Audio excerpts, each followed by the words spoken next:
Hello guys, welcome back to our channel PCMB digital Gurukul. बेटा मैं office of commissioner medical education के जो होते हैं, अगर उनकी नोटिफिकेशन ठीक से पढ़ता हूँ तो ये इंपॉर्टेंट इन्फॉर्मेशन जारी हुई है मध्य प्रदेश के द्वारा। दो तीन इन्फॉर्मेशन से मैं वो सारी आपको रिसेंट अपडेट्स इसी में प्रोवाइड करा दूंगा कि जो लोग इन्फॉर्मेशन चाहते थे regarding obtaining certificate of disability की, जो फिजिकली हैंडीकैप PWD कैटेगरी में अप्लाई करना चाहते थे for any of the 21 benchmarks जो कि होते हैं उस कैटेगरी के अंदर, तो वो इनमें से किसी भी कॉलेज से, ज़रूरी नहीं है वो MP से ही लें। जो इतने कॉलेजेस के नाम हैं, Vardhman Mahavir, all India institute Bombay, Kolkata का institute of post graduate medical education, Madras college Chennai, Goa medical college Goa, SMS Rajasthan, Agartala, Varanasi का कॉलेज, बनारस हिंदू यूनिवर्सिटी, ये जितने भी कॉलेजेस हैं, एम्स नागपुर, इनमें से कहीं से भी अगर आप मध्य प्रदेश का वोकेशनल रिहेबिलिटेशन सेंटर अगर आप लेके आते हैं अपना सर्टिफिकेट, तो वो एलिजिबल मान लिया जाएगा या वो काउंट कर लिया जाएगा। ठीक है, तो ये बेसिक एक इन्फॉर्मेशन थी।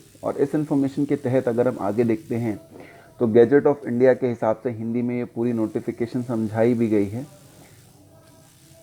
कि कब कब का जो है आपका विकलांगता प्रमाण पत्र के द्वारा क्या क्या आपकी कंडीशंस होनी चाहिए। आप इन कंडीशंस को आराम से पढ़ लीजिएगा कि भाई शारीरिक विकलांगता जो है 40% से कम विकलांगता, 40 to 80% विकलांगता, 80% से अधिक विकलांगता, ऐसे 3 कैटेगरीज के होती है। जिनके पास 80% से ज़्यादा होती है वो जो होते हैं वो कैंडिडेट्स एलिजिबल नहीं होते। किसके लिए? कि वो मेडिकल की पढ़ाई आगे कर पाएँ, राइट। और जो 40% से कम होते हैं उनको भी कोटा जो है नहीं मिलता।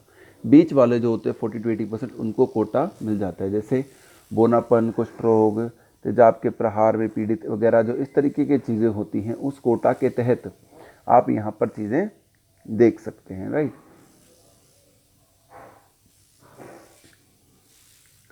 दृष्टि क्षति, धवण गति, वाक एवं भाषा विकलांगताएं, बौद्धिक विकलांगता, आपकी सोचने समझने की शक्ति, मानसिक व्यवहार, तो ये सब कोटाज हैं। सब बच्चे अपने अपने कोटा इसमें से जो लोग देखना चाहते हैं वो देख सकते हैं। यही नोटिफिकेशन जो हिंदी में था उसी को बाद में उन्होंने इंग्लिश में भी समझाया है कि कैसे कैसे किस किस तरीके की डिसेबिलिटीज़ हो सकती हैं, right. Acid attack victims, amputation, poliomyelitis, blindness, deaf, hard of hearing वगैरह। इंग्लिश में भी सेम नोटिफिकेशन उन्होंने जारी किया है। और कौन कौन से इंस्टीट्यूट्स हैं वो भी पुरानी इंस्टीट्यूशन जो मैंने भी नाम बताया था ऑलमोस्ट सारे सेम ही दोबारा से उन्होंने इस PDF के एंड में आपको दे दिए हैं। तो ये गुजरात के बाद अब मैंने मध्य प्रदेश के बारे में बताया है। दो छोटी छोटी इन्फॉर्मेशन और है मध्य प्रदेश से रिलेटेड, जिसमें एक इन्फॉर्मेशन ये है कि भाई notice regarding admission in MBBS BDS courses, MP state जो काउंसलिंग है उसके लिए ये एक नोटिफिकेशन जारी किया गया है कि जो भी इन्फॉर्मेशन है सभी नीट UG कैंडिडेट्स को ये दे दी जा रही है कि जो विलिंग है to participate in MP state quota counselling, उनको ऑनरेबल जो सुप्रीम कोर्ट का उसका ऑर्डर पढ़ लेना चाहिए कि जो 16 फरवरी 2021 को सामने आया था। जिस नोटिफिकेशन के अकॉर्डिंग अगर आप देखते हो तो Rao university, Kaloji Narayan Naidu university of health sciences versus Shri Keerthi Reddy Pengal and ORS की जजमेंट थी। तो appeal was heard finally, consent of learn counsel for the finally. और क्या केस था अपील को सुनने के वक्त? Decision of Telangana high court which had allowed a writ petition preferred by respondent. Respondent should had sought a direction declaring the action of university in treating her ineligible.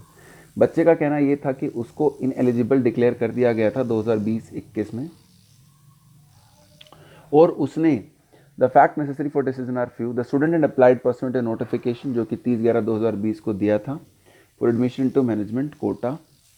उसके तहत उन्होंने फिर अपना जो है अप्लाई किया था कि उन्होंने एडमिशन के लिए अप्लाई किया to the MBBS course, right.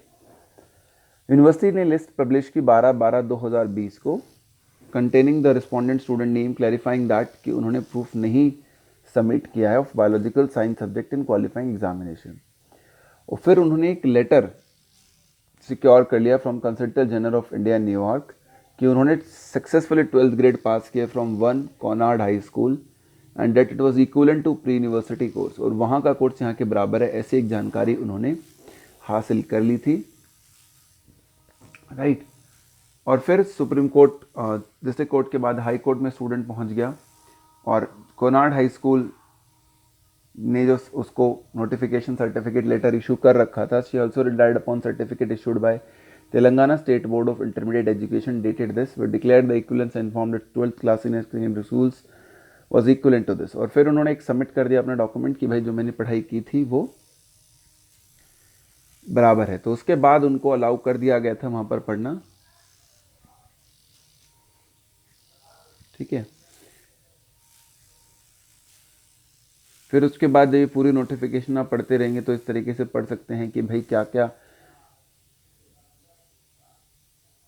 ठीक है। उसके बाद स्टूडेंट को फाइनली एडमिशन मिल गया था। Admission to the medical course eligibility criteria जो है वो उसमें आप देख लीजिए, दोबारा से सेम वही है कि 10+2 की पढ़ाई होनी चाहिए। Where the course content is not prescribed as for 10+2 structure of national committee, the candidate will have to undergo a period of 1 year pre-prof training before admission to medical college। ये एक notification जारी किया गया। तो ये जितनी भी इसमें नोटिफिकेशन है आप इसको एक बार देख के पढ़ लीजिएगा कि ये होना चाहिए। जनरली हमारे उसके जब नीट का बुलेटिन आता है तो भी होता है।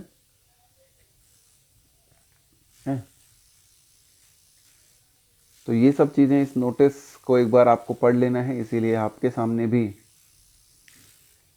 ये नोटिफिकेशन जारी कर दिया गया है कोर्ट की तरफ से। और मध्य प्रदेश गवर्नमेंट ने ये नोटिस अपनी वेबसाइट पर डाला है कि भाई बच्चे जो देखना चाहें वो DME MP के थ्रू इस नोटिफिकेशन को पूरे को चेक कर सकते हैं, राइट।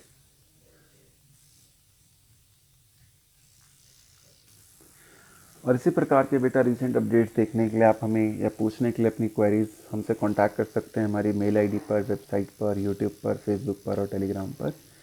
ये हमारा व्हाट्सएप नंबर है और इनमें से किसी भी लिंक से आप हमसे जुड़ सकते हैं। Thank you so much for watching the video friends.